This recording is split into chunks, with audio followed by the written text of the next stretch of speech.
Right, here is the chopping board segmented bowl. I don't know if you've watched the last videos or not, but I'd glued that up and turned it. Then I glued this next section on up to there. Then I put it in the chuck and thought it needs a bit more stabilising this side. So I've just put a blank on the end there, sacrificial blank. That'll just hold it, give it a bit more stability till I turn this. Then I'll cut that off, move that out of the way, and I can do the inside. That's the plan. Let's get on with it and see how it goes.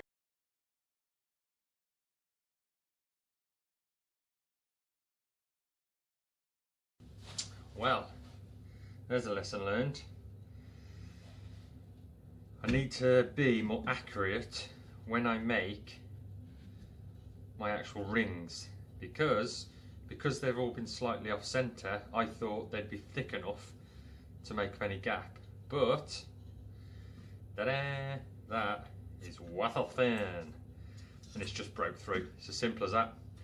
So there's still loads of meat there, so I'm just going to cut it off there instead. That's my mistake. That's not the glue, that's not the chopping board wood, that's simply my mistake, as in I've only made 2 segmented bowls. So you live and learn, that's what it's all about, no big deal. So I'm just going to segment that off there and just turn the rest of that instead. Not a crisis. Lucky escape though.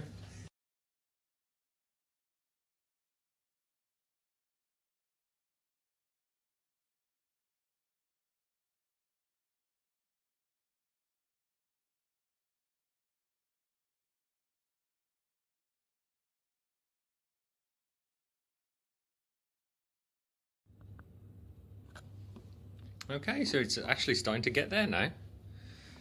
Tiny little split in the glue there. That's just me, my joints. I don't think that's anything to do with the glue, that's nothing to do with wood, that's just me and my inexperience at gluing stuff together. But overall, so far, I'm quite happy with that. Another little one there. Yeah, it's not bad. Maybe fill that in with a little CA glue and some sawdust. There's quite a few when you look close. But yeah, I'm quite happy with that.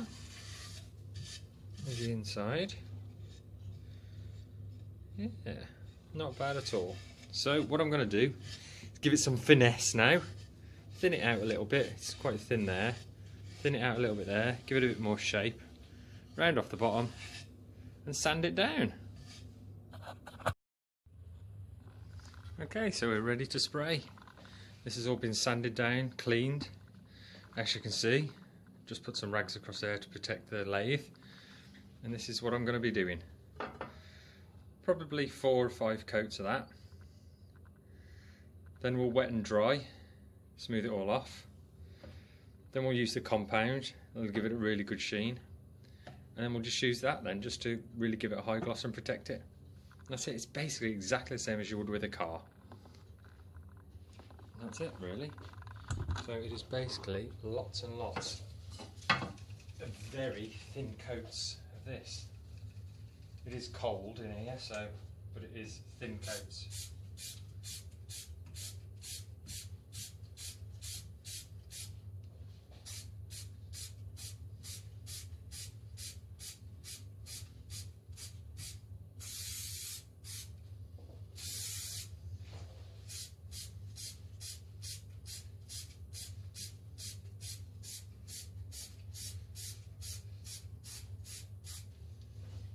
It. Leave that to dry, come back to it again until I'm happy. I want a really thick coat on there.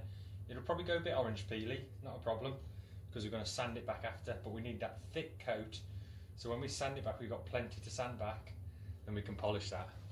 I'm not going to keep showing you all that, it's really boring, so I'll start the camera again when it's all done. It literally is going to be hours, so you've just got to keep going and going and going at it.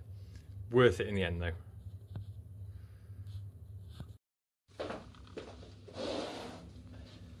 Okay, right, put a load of lacquer on it. It's probably 6 or 7 coats. That's all dry. It's had 2 or 3 days to dry. Now I'm using wet and dry on it. I think this is 1200 wet and dry, just like you would with a car. Bit of soapy water. not a lot because it'll just spray off when you start it. Lathe as slow as it'll go. As you can see, I've just covered most of the lathe up just to protect it because it will go rusty, it is cast iron. Okay, and you just slowly work your way at it and you just run down all the orange peel effect out of the lacquer. Takes time, just nice and slow.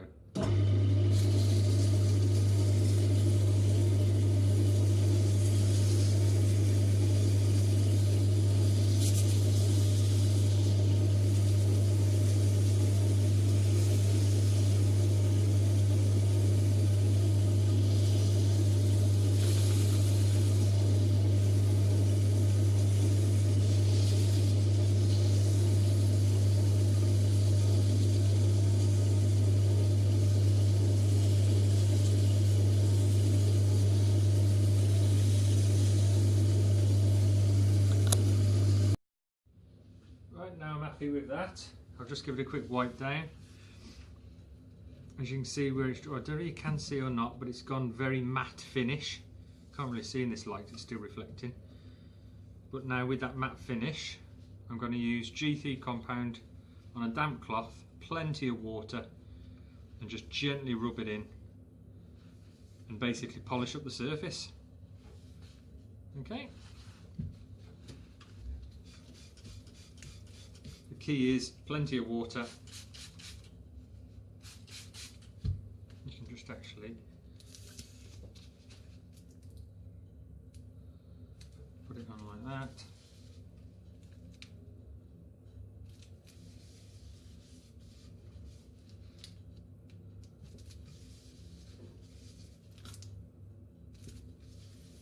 You can see it's floating on top of the water. Right. This bit will probably be a bit messy. Let's go for it.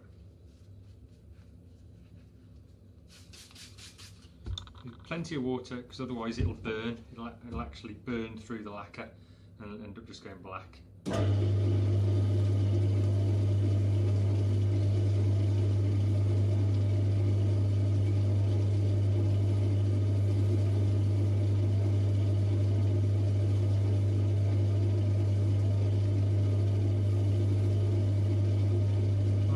Turn the camera off now while I'm doing this because it's just the same thing for quite a while. And there we go, all done. I don't know if you can actually see it on the picture. It's a nice sheen. I'm very happy with that, very happy indeed. So a few little patches, but I guess it is a chopping board, so what do you expect? So now just going to part it off and it's done.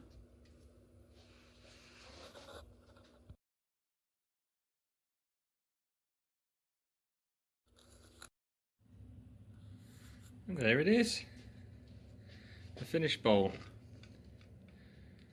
And just about get a glimpse of the sheen there. There we go. Very happy with that. Very happy. It's basically to test the 502 glue, which worked absolutely perfectly, can't fault it.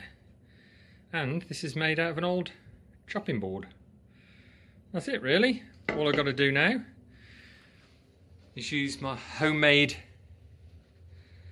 branding iron and to put my stamp on the bottom. Anyway, thanks for watching. Okay, bye.